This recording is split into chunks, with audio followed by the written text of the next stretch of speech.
Well, welcome back to the Newsman Weekly. Joining us now, as promised, is Chris Kelly from iHeartRadio. Good morning, Chris. Hey, good morning. Thanks for joining us. Thanks for getting up so damn early. Now, we're recording this on Monday morning, and you were up really, really late. Oh, my gosh.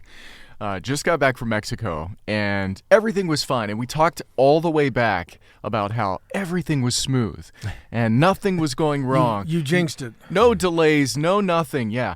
And, well, actually what took the longest is the layover, and missed a flight. You know, you get through customs, and you get through TSA, and boy, they weren't kidding when they said those lines were insane. No. And then they throw us all over the airport, not even sure if our bags are going to make it to the plane. Somehow they ended up on the plane. And you didn't fly Spirit?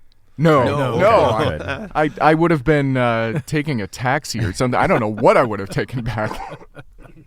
And then we got on 71 to head home, and there was the longest traffic jam. Still no idea what was going on because it wasn't an accident. It was 71. Well, it was 71. That's yeah. all that matters. Yeah. It's 71. Or worse, 270.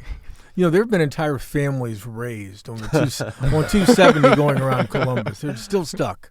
You know, woman has a baby because she can't get off 270. They raise the child on 270. They decide where it's going to graduate from high school, and off they go because they can't get off that damn outer belt. Yeah, exactly. But we finally made it. 2:30 this morning. That is bad hours. But you know, it is nice to have a professional broadcaster in here for a change. Certainly raises the bar in this particular room. Which one of you is that? Because I'm not really sure here. It's got to be you today because the it's rest you. of us are. You know, when I was in college, I started out. I wanted to be in college radio because everybody said I had a great face for radio. This was back in 1979, 1980. So I contacted the college radio station, and they said, yeah, we'll give you a shift. I said, great. They said, yeah, the only one we have open is Sunday mornings, 6 to 10. I said, Sunday mornings in Athens, Ohio? First of all, nobody's listening. Second of all, I can't, 6? They said, yeah. I said, well, what kind of show can I do? They, well, whatever you want to do because nobody's listening. I said, great.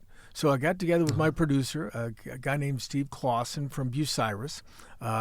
Steve lived stoned, as many of us did in Athens at that time. So we got together and talked, and he agreed to do it. We came with a show called Satan Knows No Sabbath. Oh, and wow. It was all heavy metal. That's all we played was heavy metal. The theme song was Running with the Devil by Van Halen. That's how classic. We started every show. And he put a reverb box. So when I was talking on the mic, it just sounded like this ghastly, you know, satanic thing. And we launched the show on a Parents' Day weekend. So normally nobody's listening, right? But suddenly lots of moms are listening out there, and they're hearing this, and they're not happy, and they're calling the station. And Steve's answering the phone. He's like, look, we're not even on the air. He's telling these people, we're not even on the air. I'm looking at the studio. It's dark. I don't know what you're hearing, but it's not from us. And it was the funny, and I did it for about a month, and they said, we got to get you a different shift because you're killing us. Oh, my gosh. All right, Chris, you are a very well-known morning voice in Mansfield on My 100, but you got some changes coming up I wanted to talk about today. So what can you tell us about what's happening in your world and where folks can follow you to? This is exciting because, you know, actually when I started with iHeart, because I've been in radio here in Mid-Ohio for many years, going back to 2008, and then, of course, weather on TV. And when I came to iHeart 7 years ago, I started out when we launched 107.7 The Breeze, and I started doing mornings on that station. Was there for a couple of years, and then bounced over to My 100, and that's where I've been for the last 4.5 years. Gave myself a break. Well, somebody gave me a break, I think. That's how I understand it anyway. Sure. And a couple of weeks back, and we launched a new morning show on My 100, David and Meredith. Great couple of folks, and they're entertaining, they're fun, they're engaging with the audience. And that gave me a sigh of relief because no more super early mornings. What time are you getting up at those days? 4. Which, I mean, it could be worse. In my earlier days of radio, I was doing overnights when we still had overnight people. So just you and Art Bell? Pretty much. No, he was in the other studio. Yeah, pretty much. I just showed who was my the most age. listened to one? Yeah, I just showed my age by making reference to Art Bell. So Hayden and Zach have no idea who I'm talking about. I know. Yeah. West of the Rockies line. Classic radio. So I was excited because I said, okay, so what's next? What do I get to do? Where do I get to go? Well, what do you want to do? Want to do afternoons? Well, not on this station. I mean, I love the station, but I also love the personalities we have, and I don't want to, take that away from listeners. And so I said, but I have been wanting to do afternoons on Y105 for a really long time. Well, since I started. I was hoping that was going to be what I was hired in as, but it wasn't. But we made it through it, and I'm thrilled, absolutely thrilled that I get to do afternoon drive on Y105, 2 to 7 weekdays. It's going to be great. 5 hours. That's 5 hours. That's a pretty long shift. 5 hours during drive home. It's funny. I always said on the morning show, the morning show that will put you back to sleep. And I think I did a really good job of that. I think I accomplished that. Now I get to put you asleep on the drive home, and I'm not really sure that's a good option either. No, as long as at least there's coffee in the morning. It is prime nap time. Yeah, yeah, it is prime. I'll be waking up from 2 o'clock hour, about 2:15, maybe 2:30. Just depends on when I roll out of bed. I'll get to wake up and drive you home from work. Now the thing about radio is, at least when I was involved in it, like a normal shift would be maybe 3 or 4 hours, but 5. How do you? And I know technology's changed. Back in the day when I was doing it, you still had to slip cue albums and things like that, and there was a lot more physical movement. So how do you manage 5 hours of being on? Very carefully. Because, if you're not talking about stuff that's relatable and that's entertaining to some degree. The morning show, I tried. I was half asleep through most of it, and I think that's how I accomplished it. But afternoon drive, it's going to be a lot of fun because I'm going to be able to take I've got some brand new features. I've got some features that I've used on the morning show that are not only engaging, community related, but hopefully fun and interactive with listeners. Can you give us a few of those things? Because we need things that are fun and interactive and entertaining. Sure. Because we usually don't have squat when it comes to this stuff. ChatGPT is great for creating features. I like that. Put that down, Hayden. That's chat. What is it? Chat. Have you heard of it? Chat. I don't do the Snapbook or Instaface. There it comes. Maybe I'll graduate to Chat GPT. Actually, some of the features I didn't actually use ChatGPT to come up with the features because a lot of them already did. Feel good stories and things like that. I've kind of renamed what they're going to be to relate to the audience. And of course, Y105 audience is a lot younger audience than what we had on my 100, so I had to kind of tweak some things a little bit, but these are going to be fun. Remember the Ripley's Believe It or Not? Yes, I'm absolutely. I went to school with Mr. Ripley. There you go. Believe it or not, that makes sense. That makes sense. Well, believe it or not, I'm not using anything from that show necessarily, more so the name. And there's going to be some trending stuff, random. Stories, off the wall things. We, of course, utilize the talkback mic on the iHeartRadio app a lot with interaction because no more of those days where you're taking phone calls in the studio. Right. Our phone line are jammed. Yes. Our phone line was shut off. That's exactly what happened. It wasn't a choice anymore. Explain the talkback mic, though. The talkback mic it's really cool. So when you open up the iHeartRadio app, which, by the way, is free, and you can download it, when you're searching for the station that you're listening to, or you're listening to the station, right next to the play button, there's a little microphone icon. And if you tap that and you're logged into the app, you can send a message directly to the person that's on the air in the studio. Okay. And we get it right away. Like a voice recording. Yeah. Like, it's, hey. Wow. Yeah, it's absolutely. You can, and we utilize that for folks to leave messages, to leave feel-good stories, to leave suggestions, to tell you how much they are annoyed by you or, anything like that. Not that I've ever have had like a that. negative filter or No, anything, No bozo filter, nothing. Now, I really wish it did. But Yeah. Well, actually, it does in a way that I can go in and listen to it and say, oh, delete. Okay, Yeah, cool. we're not. Moving on. Yeah. See, that's a good thing that we're not live like that because can you imagine the messages we would get? Hey, I was listening to your show today. Y'all suck. Don't group us into that that. would That's be directed to you. Yeah, Now- thank you, John, for Just that nice to have a message too. I listener. got. I mean, Yeah. Yeah, a listener. That's Yeah, right. Exactly. That's right. But yeah, it's going to be, and then I'm starting this new feature on Fridays where it's going to be Free Business Friday shout-outs. So I'm going to utilize the talkback mic for listeners, whether they're working for a business locally or they know of a business that they love, whatever. They can use this talkback mic to send me a shout-out of that business, and we'll air that business. See, what we would normally get is shout at. I'd like to shout at Yes. this particular Yes. business. Unfortunately, you had to talk to that once you had that person on the phone. Then, oh, wait a minute, hold on, whoops, something happened. I don't know what that was. On this call. Back in the old days, and I did this. I know this before you guys' time. There used to be a classic rock station in town called Z98, and it was at a studio over in Ontario. And they invited me to come out on Friday mornings and do their morning zoo type show with them. And it was Jim Kelly and, Rex Reese was on there for a while, things like that. But one of the things they loved to do is have people call. They would have people call in.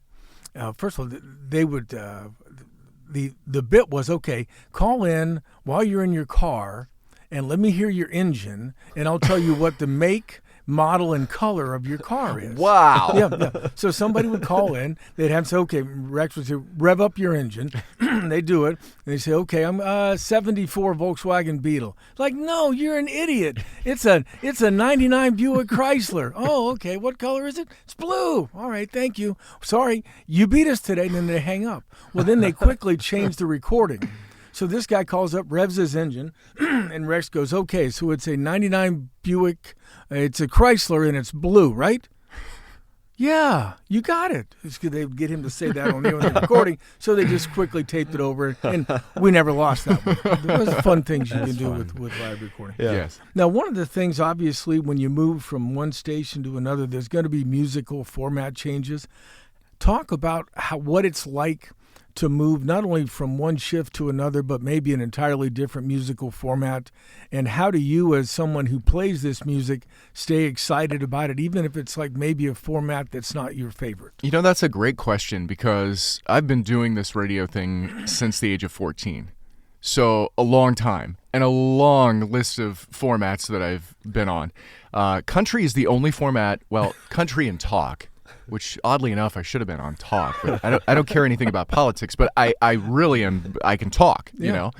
Those are the two formats that I haven't been on. I'm not a huge country music fan. Well, today's it just depends. It's all right. what Today's it is. country isn't Yeah. country. I'm just No. saying that. So if you're out there thinking you're playing country music, playing the crap that's popular today, it ain't country, folks. So anyway.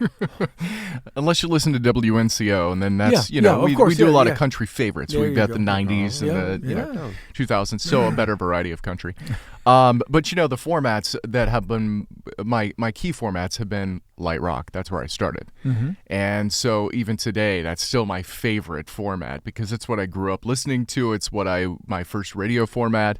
I've been in top 40. I've done morning shows in other states in top 40 radio, which is very interesting and very different from obviously doing light rock. You can get away with a lot more on some of these formats. What do you mean, like what? Well, your audience is not as offended, let's say, by certain sure. things that you say, or you drop a word every now and then and no one cares, Right. as long as it's not certain words. Yeah. And you can get away with being a little bit more, I guess, offensive, even though you're not trying to. Yeah. Edgy. Kind of like Yeah, us. edgy. We Yeah, try not edgy. to be You can offensive. definitely be more edgy on the top 40 on rock formats as well. I was on a station years ago, and it was a mixed format, and it was AC or adult contemporary during the day, and it was classic rock at night. Now, talk about a whiplash Man. of music. I mean, you go from one extreme to the next. And so it was fun because you could be a different person almost, be your same person, Yeah. but just be a little edgier later in the evening than you could during the day. And that was fun. For what I'm doing, though, the classic hits format on my 100 is, you've got I'm in that demographic for that format, so it's perfect. And 80s is my favorite, genre of music. And it was just me being the biggest dork on the radio, which I've said is always the case. That's what people know me as, is the biggest dork. I'm very corny. I'm very, and so I've got to change that up a little bit. Because we're on a younger format, we've got your, newer music, much newer music. And the thing for me, though, is with that being the primary format that I've been in, the Hot AC, which is a spice. I always say the Hot AC format is the difference between, kind of sits in the middle of top 40 and adult contemporary. Because you've got some of that lighter music in there, but then you've also got some crossover hip-hop type songs in that format. And so I can be more fun. I can be what I feel is my authentic self on the air and still incorporate some of that corniness, because that's just who I am. That's what you're going to get. So that's interesting, because you said 80s were your favorite music era. I'll just be honest, it's my least favorite. Really? Yeah, I was in college and I hated everything that was popular music at that time. So some you- other so, personal like- issues.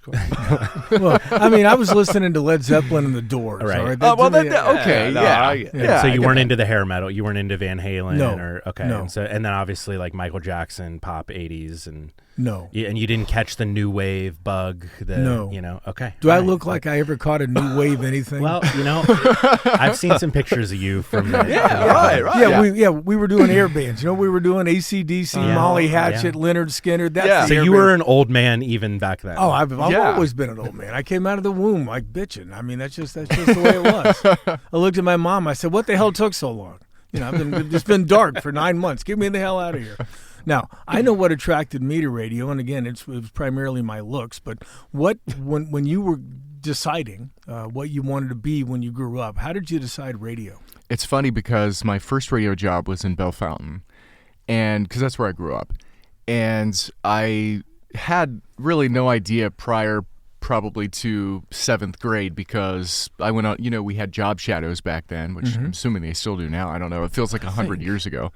I went on a job shadow. And again, at that time, I mean, it's funny because we had to do these prophecies, 8th grade prophecies and other things. And even in my 8th grade prophecy, when I was working in radio already, I was like, I'm going to be an architect of the future and this, that, and the other. And boy, that changed 4 years later, drastically. Yeah. I went on a job shadow at the local radio station, and I just sat there in amazement. I'm listening to the morning show guy talk in between his 28 packs of cigarettes, on the break room and that. And I'm listening to him talk, and I'm like, what is this magic that's happening right now? What is going on? And then I remember feeling a little weird, but kind of really cool at the same time. I'm like, there's nobody else in here. Who is he talking to? Yeah, exactly. Like, I knew how radio worked. Yeah. I listened to the radio my whole life. I woke up to the radio in the morning, and that created some great dreams, let me tell you. And so I was thrilled with this. I had to know more about this, and I started forcing my way in. And it's funny, I actually just talked to the owner not long ago, and I was telling him, hey, I just want to thank you all these years later for giving me the opportunity, because I love so much what I do. I don't know what else I would do. And he said, I never imagined in all that time, that you would be where you are now, and I'm so proud. And I'm like, to me, that was a huge compliment, because you had this bratty kid, 14 years old, didn't get paid through any of those years of high school that I worked in radio. I mean, I was too young to begin with, but I got work study, so I was able to leave school early and go to work at the radio station. And I have no idea. That's where I started overnights. Wow. We were still live. I would do overnights. I would go to school for a few hours. I would be back at the station in the afternoon. I don't know when I sleep. I honestly, I don't think I did sleep. Yeah. I used to tell people early on in journalism, I'm like, look, I'll sleep when I'm dead. Yeah. Until then, I got shit to do. I Yeah, don't have that's time. right. Yeah, Yeah, that was kind of it for me. And I just, I remember the station manager at the time. He did not like me. No. He did not like me. We had It's because you wanted to play 80s crap. That's what it was. it's exactly right. Yeah, exactly. I mean, we're like right out of the 80s. Come on, that's the music. I want to play this. And he told me we had a home show one weekend, and I was hanging around. That was my way to get in. And I'm like, can I go back to the station and hang out? And this was before I was in 8th grade.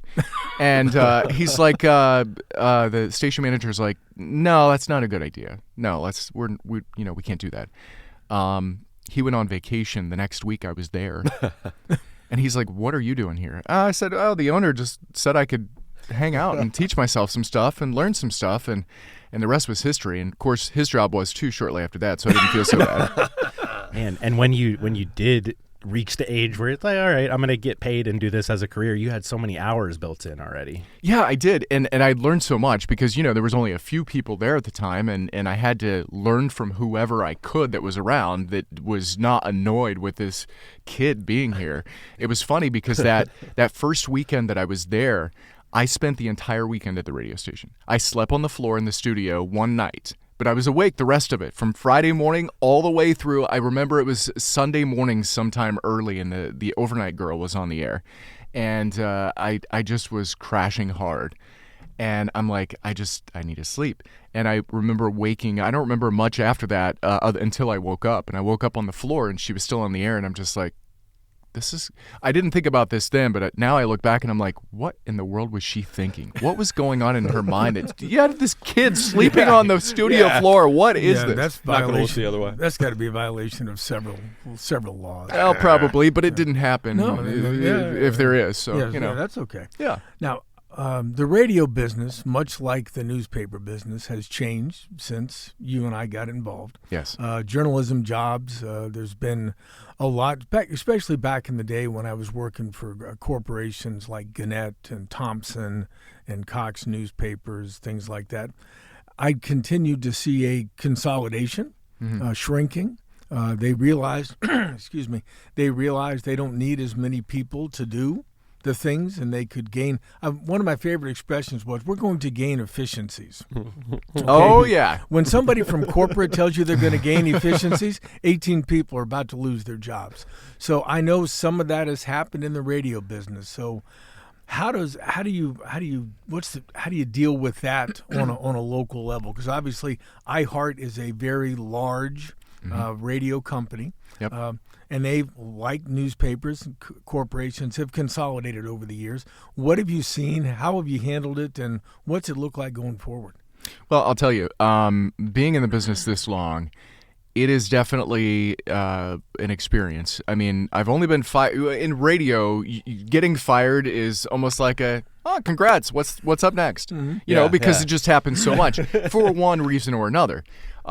Fortunately for me, none of those reasons were anything that I did. It was just because of the 2008 economy. And we got to gain some efficiencies. Right, and Yeah, we gained had to some gain efficiencies right there. That's right. How many times have I heard that in my life? Yeah. I think I would be rich. I didn't get into radio for money because, it's not the business for money, but boy, I would be rich if I heard it that many times. But, it's for me, from the beginning, I've taught myself how to do things. I learned on my own. I because this was a passion, so I wanted to learn how to do things. And we had records back in the day. We had carts. We had then CDs. Even cassette tapes in there. Yeah. Reel-to-reel, of course, were big back then. Learning how to operate all those things, and I did it because that's what I wanted to do, and I learned it, and I learned it quick. Pretty much the only thing I learned. I think I learned more putting myself into radio than I did any time in school. Right. But you roll with the changes. You expect that there are going to be, especially with technology. And I've seen the technology change, like I said, from going to reel-to-reel record, CDs to automation. And that's something that I understand why the businesses do it because, well, it's efficient. Exactly. Very efficient to do it that way. Right. Yeah, I mean, when I started out in this business, it was electric typewriters. Some of my friends' first job was a manual typewriter, so I thought I was one step ahead. So, yeah, technology definitely changes the way that everything gets done. But go ahead. Well, what I was going to say is I think that also with the technology, there are downsides and there are changes but like I said, for me, if you're putting yourself into it and you're learning everything you can do, and we all know that this day and age, the more you can do, the more you know, the more valuable you become. And that's not to say it's not just me talking on the radio, because place that in the column of value, I'm not really sure, other than the companionship, which is very valuable, all joking aside.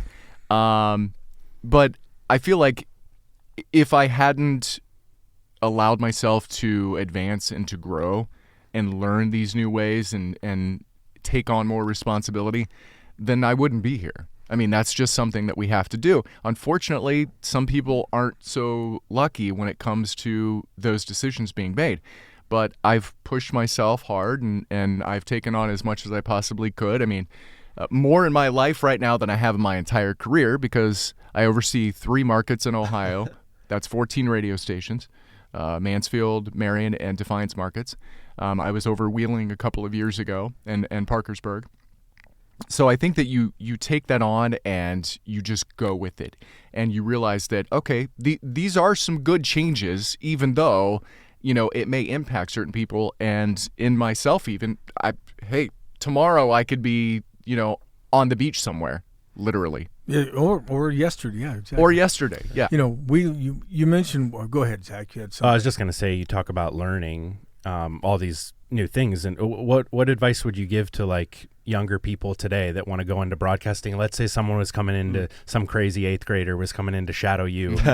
Like, what would you be? Obviously, it's not like here's how to change a CD out. Like, right. What are the things now? I think what I've always told people, especially younger groups of kids that would come in for tours and things like that, and over the course of my career, I've always told them that, for one, you can do whatever you set your mind to. And I honestly, truly believe that, because I feel like I am living proof of that. And there's so many times, even for me, when I was told that I wanted to do this crazy thing, even from family, they're like, yeah, maybe figure out something else. This is you can't do this. I've had people tell me that early on in my career. Yeah, you're not going to do this. I remember I got a phone call my first couple of years in radio. In the beginning, I got a phone call from a popular radio personality in California, and he was supposed to be an inspiration. I think that's what he was supposed to be. I'm not sure, because I ended up hanging up on him. Because he called me and he's like, "So tell me about this. What interests you in this?" And I'm talking to him, and he's like, at the end of the call, "Well, let me just tell you, it's good to be a dreamer. It's good to be a dreamer. You just keep dreaming. May not be for you, but you just keep dreaming." And I'm like, I actually looked at the phone. I'm like, "Thanks." And I hung up the phone. Yeah. I'm like, dream my ass. I'm going to do this. Yeah. And for me, it was the people telling me, no, you can't do this, or telling me that, oh, well, you got to get an education further beyond this and that. It's always been on-the-job training for me. Mm-hmm. It's always been putting myself in there and doing it. I didn't go to broadcast school. First of all, I was started in radio when I was still in school. Right. And I've always taken that as my ammunition to, it fires me up. When someone tells me, no, you can't do this, when someone tells me that you've got to be something, look, this is my life, I'll do what I want. And that's how I've always lived it within radio, including the growing and, the pains of growing. And so I tell folks that, because that's a popular question that comes up when the students come in. They're like, the teachers are asking, what kind of education did you get? And should you have this? Or do you need to go drop out and start radio? It's great. Yeah, let's go. And obviously with the radio industry changing so much and people still going to broadcast school. I never went to broadcast school. I won't say anything bad about it, but the only benefit I can see from it is the technical side, which is ever changing. So that in itself is still, you can't teach someone to be on the radio. You can't teach someone to talk, to have a conversation, to be able to do that.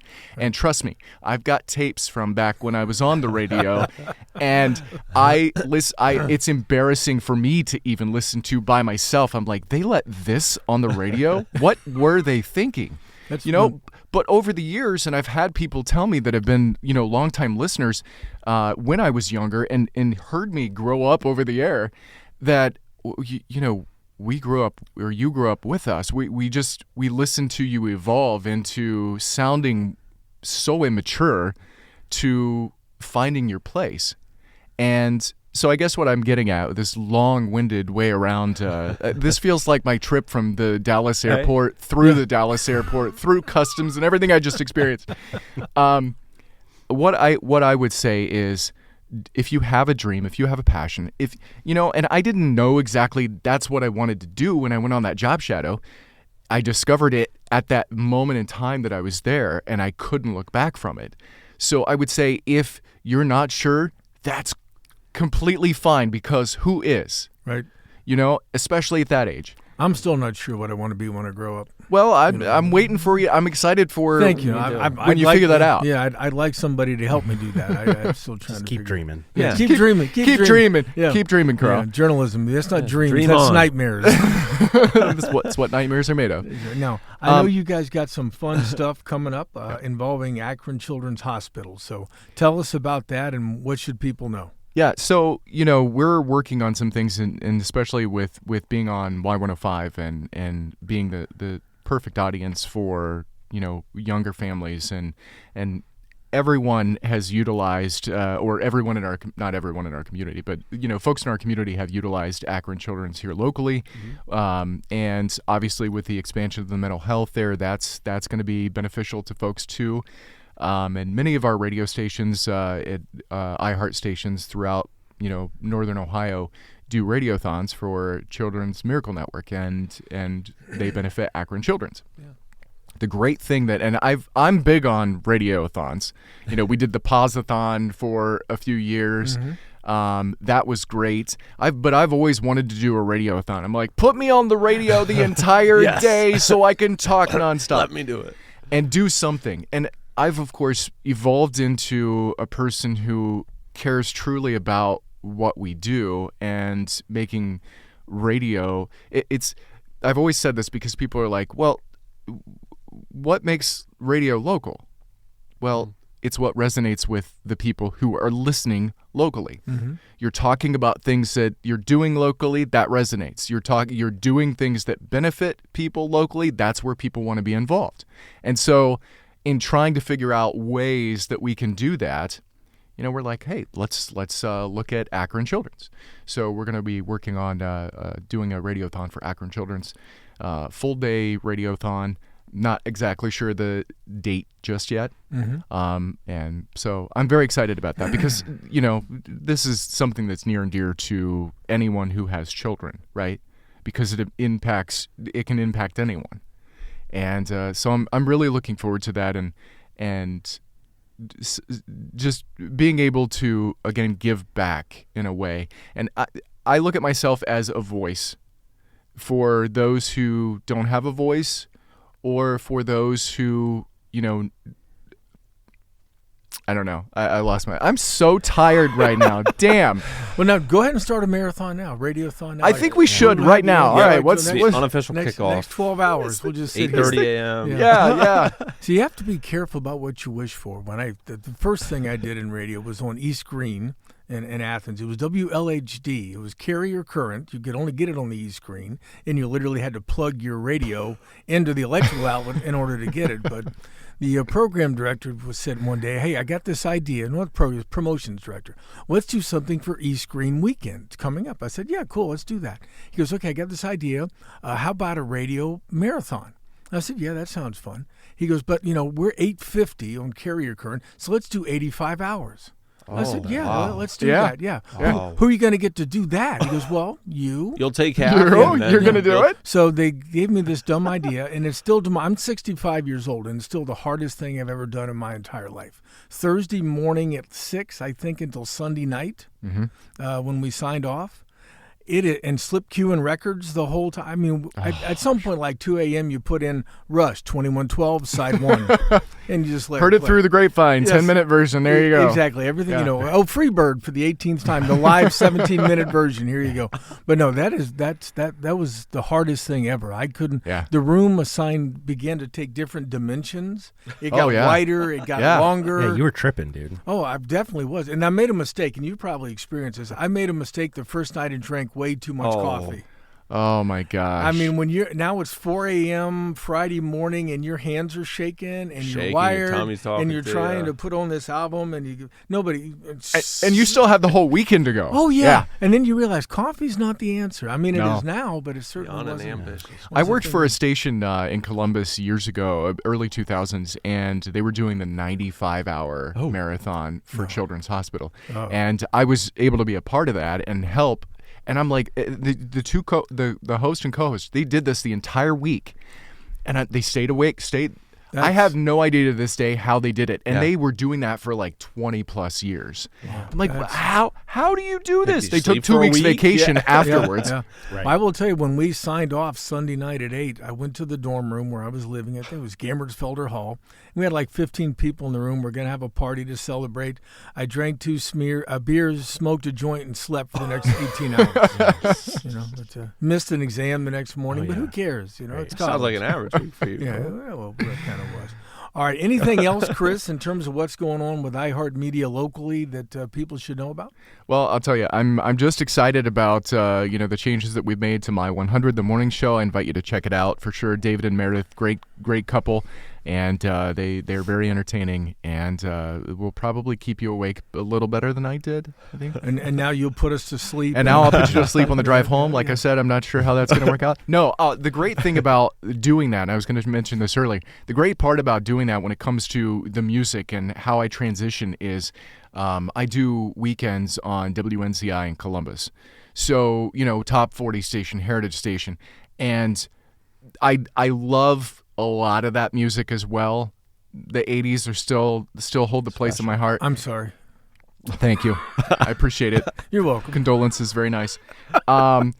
But I think that loving that music and having a passion for that and loving some of the newer stuff as well, I'm doing that every weekend. So doing this now during the week where it's very much a lot of the same music is just going to help out my Saturday stuff. But so yeah, I'm easing into that as a format that I know probably more than any, and B, it's the passion of the music as well. So I'm very excited about all of that. I'm excited about coming up with new ideas, new community initiatives that iHeart can get involved in the community a lot more, and hopefully entertain folks on the way home. There is some other things down the road, but we'll get together for another chat with that. All right, we'll do that, and I want to talk more when we do that about Wheeling, West Virginia, because I had some interesting experiences in Wheeling, West Virginia over the years. But all right, folks, we are going to wrap up today's show on that note. We'll leave Wheeling for another day, just the Wheeling feeling. But many thanks to Chris Kelly from iHeartMedia for joining us today. Best of luck on the afternoon drive stuff. Hey, thank you guys so much. I appreciate it. And feel free to listen. Make sure you follow me at Chris Kelly Radio on all socials. Coming up with the same screen name for all the socials that are out there was not an easy task to do. Let me tell you, It's 50 of them. I don't even know what socials are, but follow that. I mean, I actually last night I put up a Facebook reel. I put He's so proud. I did. Yeah, it's got like 10,000 views this morning. Just a bunch of cannons firing. 9,000 of those are you. And all I could think was, as I watched the cannons fire, was seeing AC/DC live in Detroit many years ago when they were touring For Those About to Rock. One of the great moments. They lowered cannons. This is like the first or second show on the tour. They lowered these cannons from the ceiling. Yeah. And as they were like puffing smoke, you hear the fire. They're setting off M80s or something backstage, and these cannons are just belching smoke. They hadn't figured out yet in an arena. I think it was Joe Louis Arena at the time. The smoke is coming down on the audience. So we're all sitting there. Suddenly we realize we can't breathe. So people are grabbing their shirts, we can't breathe, but thanks for that. All right. For now, thanks again to all of you for listening to this madness we have on the Newsman Weekly. I'll be back in a second to put a bow on this week's episode, but until then, remember what author Mark Twain once said: if you tell the truth, you don't have to remember anything.